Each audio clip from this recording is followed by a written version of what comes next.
Supreme court ने कहा है जो वक्फ की प्रॉपर्टी है उसके रजिस्ट्रेशन की बात की जा रही है, लेकिन वक्फ कानून वक्फ अंग्रेजों के आने के पहले से है और अंग्रेजों के आने के पहले इस देश में कहीं भी प्रॉपर्टी रजिस्ट्रेशन एक्ट या ट्रांसफर ऑफ प्रॉपर्टी एक्ट नहीं था। किसी मुस्लिम ट्रस्ट में, मुस्लिम संगठन में गैर मुस्लिमों के बहुमत होने का संवैधानिक रूप से यह गलत प्रावधान है। वक्फ कानून 2025 में बहुत सारी खामियों को उसने इंडिकेट किया है। अगर खामियां हैं तो सुप्रीम कोर्ट उसमें संशोधन के लिए सुझाव दे सकता है या इसको कैंसिल भी कर सकता है। नमस्कार, आप देख रहे हैं अब तक बिहार न्यूज। आज हमारे साथ वरीय अधिवक्ता और राजद के प्रदेश महासचिव डॉक्टर विनोद प्रसाद यादव जी हैं। सर, सबसे पहले आपको अब तक बिहार न्यूज में स्वागत है। वक्फ संशोधन बिल पास हो गया, इसके बाद यह मामला कोर्ट में पहुंच गया। सुप्रीम कोर्ट में जाने के बाद सुप्रीम कोर्ट ने कुछ टिप्पणी किया है। क्या टिप्पणी किया है?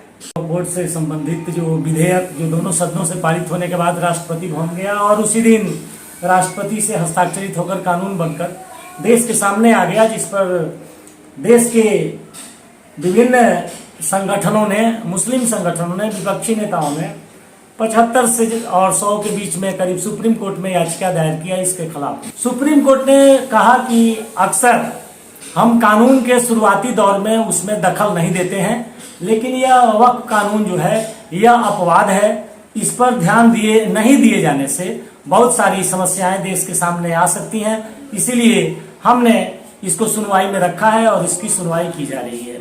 सुप्रीम कोर्ट का ये स्पष्ट ओपिनियन है। सुप्रीम कोर्ट ने कहा है जो वक्फ की प्रॉपर्टी है उसके रजिस्ट्रेशन की बात की जा रही है, लेकिन वक्फ कानून वक्फ अंग्रेजों के आने के पहले से है और अंग्रेजों के आने के पहले इस देश में कहीं भी प्रॉपर्टी रजिस्ट्रेशन एक्ट या ट्रांसफर ऑफ प्रॉपर्टी एक्ट नहीं था, जिसके तहत प्रॉपर्टी के रजिस्ट्रेशन की व्यवस्था नहीं थी। 14वीं, 15वीं और 17वीं शताब्दी में इस देश में बहुत सारे मस्जिदों का निर्माण हुआ, जिसके लिए रजिस्ट्रेशन एक्ट के अभाव में उनका कहीं रजिस्ट्रेशन नहीं है। आज अगर रजिस्ट्रेशन के लिए कागजात खोजे जाएंगे, सेल डीड खोजे जाएंगे, तो वे कहाँ से दिखाएंगे? और तब ऐसी स्थिति में बहुत सारी समस्याएं देश के सामने आएंगी। दूसरा जो कहा है सुप्रीम कोर्ट ने कि जो वक्फ बोर्ड है या जो काउंसिल है उसमें 22 सदस्य होंगे और 22 सदस्यों में से एक्स ऑफिसियो कुछ लोग होंगे, 2 गैर मुस्लिम की बात है और 2 रिटायर्ड जजों की बात है जो कि गैर मुस्लिम हो सकते हैं।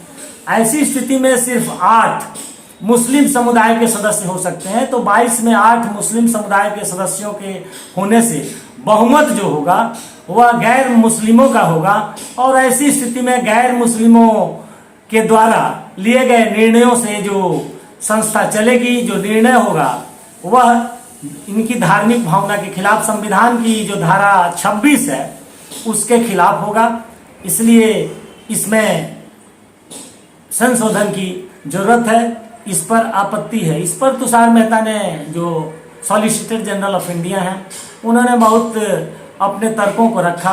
इस पर सुप्रीम कोर्ट ने कहा कि क्या आप हिंदू ट्रस्टों में मुस्लिम लोगों को शामिल किए हैं या आने वाले दिनों में हिंदू ट्रस्टों में मुस्लिम समुदाय के लोगों को शामिल करने की कोई सरकार की योजना है? इस पर तुषार मेहता कहीं कोई जवाब नहीं दे पाए।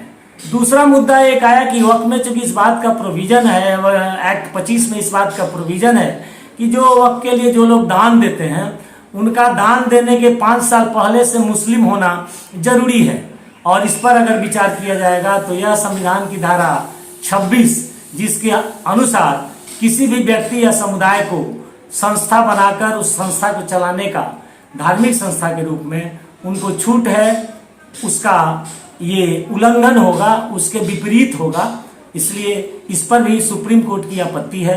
सुप्रीम कोर्ट कुछ इंटरिम ऑर्डर पास करना चाह रहा था, लेकिन तुषार मेहता जो सॉलिसिटर जनरल ऑफ इंडिया हैं उनके द्वारा आगे भी आज सुनवाई के लिए डेट रखे जाने पर और अपनी बात को रखे जाने पर कोई इंटरिम ऑर्डर सुप्रीम कोर्ट ने कल पास नहीं किया है। आज 2 बजे से, आज 17 अप्रैल को 2 बजे से पुनः सुनवाई है और सुनवाई के बाद इस पर जो भी सुप्रीम कोर्ट को इंटरिम ऑर्डर पास करना होगा या जो भी डिसीजन होना होगा वो आएगा। सुप्रीम कोर्ट ने यह भी कहा है कि प्रिवी काउंसिल में वक्फ का प्रोविजन है, अगर इसे डिनोटिफाई किया जाता है तो इससे बहुत सारी समस्याएं होंगी, इसलिए जो वक्फ की प्रॉपर्टी को डिनोटिफाई करने का जो सवाल है उसे इसे स्थगित रखना आवश्यक है। लेकिन अभी ऑर्डर के रूप में सुप्रीम कोर्ट ने कहीं कुछ पास नहीं किया है। 2 बजे की सुनवाई के बाद सुप्रीम कोर्ट एक आदेश पास करेगा, लेकिन सुप्रीम कोर्ट ने अपना एक मत स्पष्ट रूप से प्रकट किया है कि मुस्लिम संगठनों में, धार्मिक संगठनों में गैर मुस्लिमों की अगर मेजॉरिटी होती है तो उससे जो संविधान की धारा 26 है उसका उल्लंघन होगा, इसके विपरीत है। या जो रजिस्ट्रेशन की बात है वह रजिस्ट्रेशन आज के डेट में कराए जाने की बात है, तो चूंकि अंग्रेजों के आने के पहले कोई रजिस्ट्रेशन एक्ट नहीं था, कोई ट्रांसफर ऑफ प्रॉपर्टी एक्ट नहीं था, इसलिए जो पहले मस्जिद बन चुके हैं उनके पास कहीं कोई ऐसा डॉक्यूमेंट नहीं होगा जो प्रोड्यूस कर पाएंगे, जिसके चलते देश के सामने बहुत सारी समस्याएं खड़ा होंगी। यही कल के सुनवाई का मेन मुद्दा है। मठ मंदिरों पर भी कुछ कोर्ट ने टिप्पणी की है क्या? कोर्ट ने कहा है कि क्या हिंदू जो ट्रस्ट हैं उनमें मुस्लिम संगठन या मुस्लिम लोगों को उसमें रखने की व्यवस्था है क्या, या आने वाले दिनों में सरकार उन ट्रस्टों में भी मुस्लिम लोगों को रखेगी क्या?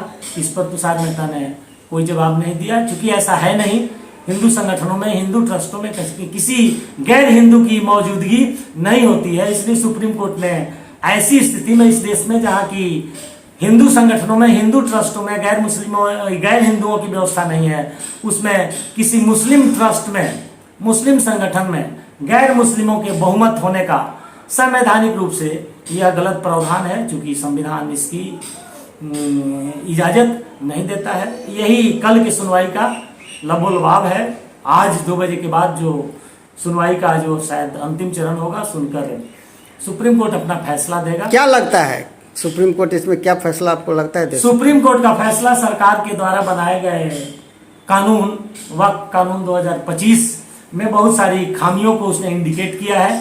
अगर खामियां हैं तो सुप्रीम कोर्ट उसमें संशोधन के लिए सुझाव दे सकता है या इसको कैंसिल भी कर सकता है, लेकिन जो परिस्थिति है उसमें कैंसिल की संभावना कम लगती है। हमें लगता है कि जिन बिंदुओं पर सुप्रीम कोर्ट को संवैधानिक रूप से ऐतराज है, सुप्रीम कोर्ट इस बात के लिए अपना एडवाइस करेगा, सुझाव देगा कि इन बिंदुओं पर इस कानून में परिवर्तन की जरूरत है, उन्हें परिवर्तित किया जाए, जैसा कि मैंने आपको कई बिंदुओं पर बताया।